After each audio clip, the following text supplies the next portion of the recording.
Hello అండి, welcome back to my channel. ఈరోజు sweet shop స్టైల్లో తీసుకొచ్చానండి. మిక్సర్ అనేది ఇంట్లోనే ఈజీగా చేసుకోవచ్చు. అది నా స్టైల్లో ఎలా చేస్తున్నాను అనేది చూపించేస్తాను. వీడియోని ఎక్కడ స్కిప్ చేయకుండా బిగినర్స్ కూడా చూసారంటే వీడియోని చక్కగా ఫాలో అవుతూ చేసుకుంటే ఇంట్లో మీరు ఎలాంటి ఇబ్బంది లేకుండా స్వీట్ షాప్ స్టైల్లో లాగా మిక్సర్ అనేది కరకరలాడుతూ మనం చేసుకోవచ్చు అనమాట. ఇందులో నేను ఏమేమి వేసానంటే ఫస్ట్ నేను శనగపిండి తీసుకున్నానండి, ఒక కప్పు. కొంచెం సాల్ట్ వేసి బ్లాక్ సాల్ట్ వాడానండి. మిక్సర్ అంతటికి కూడా బ్లాక్ సాల్ట్ అనేది చాలా ఇంపార్టెంట్. అదే మంచి టేస్ట్ తీసుకొస్తుంది అనమాట స్వీట్ షాప్లో లాగా. వాటర్ వేసుకొని గట్టిగా కాకుండా మరి పలుచగా కాకుండా బూందీ వేయడానికి పలుచగా చేస్తాం, జంతికలు వేయడానికి కొంచెం గట్టిగా కలుపుతాం. అలా కాకుండా ఇలా నేను చూపించేటట్టు కలుపుకొని పక్కన పెట్టుకోండి. ఒక కప్పు కార్న్ఫ్లెక్స్ అండి, రా కార్న్ఫ్లెక్స్ తీసుకున్నాను.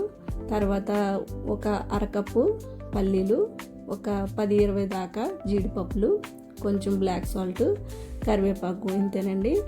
జంతికలు కొట్టడంలో మనం ఏదైతే పిండి కలుపుకొని పెట్టుకున్నామో ఆ పిండిని నేను ఎలా చూపిస్తున్నానో ఇలాగా కారపోసది కాకుండా కొంచెం కన్నాలు పెద్దగా ఉన్నది తీసుకొని దాంతో మనం ఎన్నైతే వేసుకోగలుగుతామో ఆ పిండితో అన్నీ కూడా ఇలాగ ఆయిల్ బాండి పెట్టుకొని ఆయిల్ హీట్ అయిన తర్వాత చక్కగా అందులో డ్రాప్ చేసుకుంటూ ఇలా జంతికలు కొట్టడంతో తిప్పుతూ ఎంత వీలైతే అంత సపరేట్గా వచ్చేలాగా జంతికల్లాగా ఒత్తుకొని వేసుకోండి. ఎంత వేసినా మనం ఒత్తి శనగపిండి వాడాం కాబట్టి అంటుకుంటుందండి. బయటకు వచ్చిన తర్వాత సపరేట్ చేసుకోవచ్చు ఈజీగానే.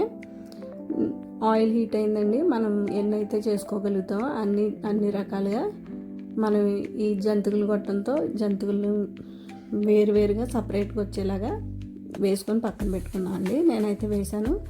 ఇలా అంటుకున్నట్టుగా అనిపిస్తున్నాయి కానీ బయటకు వచ్చిన తర్వాత సపరేట్ చేసుకోవచ్చు.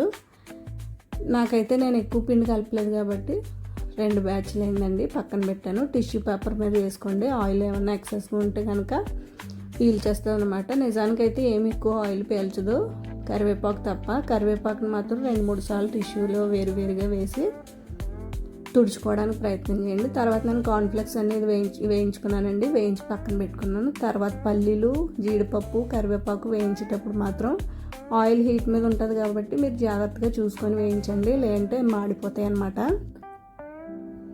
చక్కగా వేగిన తర్వాత ఇవన్నీ కూడా టిష్యూలో వేసి ఒకసారి ఒత్తేసానండి. కరివేపాకు తప్ప మిగతా ఏది కూడా ఎక్కువ ఆయిల్ పీల్చవండి. అది గుర్తుపెట్టుకొని మళ్ళీ చెప్తున్నాను, కరివేపాకుని మాత్రం 2-3 సార్లు వత్తండి, అంతే. ఇవి ఏవైతే మనం రెడీ చేసి పెట్టుకున్నామో అన్నీ కూడా నేను బేషన్లో వేసుకొని సపరేట్ చేసుకున్నాను చూడండి, ఇలా జంతికల్ని.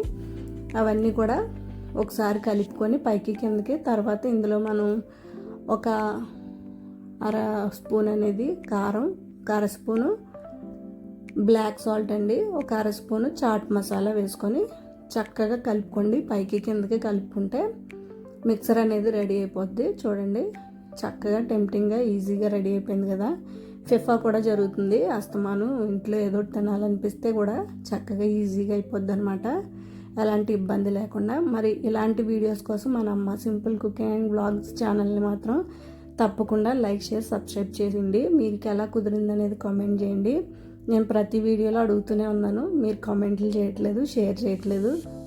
Please like, share, subscribe my channel. పక్కనే ఉన్న బెల్ ఐకాన్ ప్రెస్ చేయండి. నేను ముందు చేసే వీడియోస్ కూడా నోటిఫికేషన్ రూపంలో వస్తాయన్నమాట. తప్పకుండా మీరు కూడా ట్రై చేయండి. ఎంతో క్రిస్పీగా, క్రంచీగా కూడా ఉంటాయి. ఖచ్చితంగా 10 రోజులు నిల్వ ఉంటాయి. నేను ఇలా ఉన్న వాటిని ఎయిర్ టైట్ బాక్స్లో వేసుకున్నానండి. నేను మంచి ప్లాస్టిక్ వాడాను. వీలైనంత వరకు సీసా ఉంటే మీకు సీసాలో వాడండి. నాకు సీసాలు ఖాళీ లేక నేను ఇలా ప్లాస్టిక్ కంటైనర్లో వేసుకున్నాను. కానీ 10 రోజులు నిల్వ ఉంటాయన్నమాట. కానీ మన పిల్లలు మాత్రం అటు ఇటు తిరుగుతూ తినేస్తూనే ఉంటారు. అంతా బాగుంటాయి అన్నమాట. తప్పకుండా ట్రై చేయండి. తప్పకుండా వీడియోని లైక్, షేర్, సబ్స్క్రైబ్ చేయండి. మరిన్ని వీడియోస్ కోసం బెల్ ఐకాన్ ప్రెస్ చేయండి. Thank you for watching.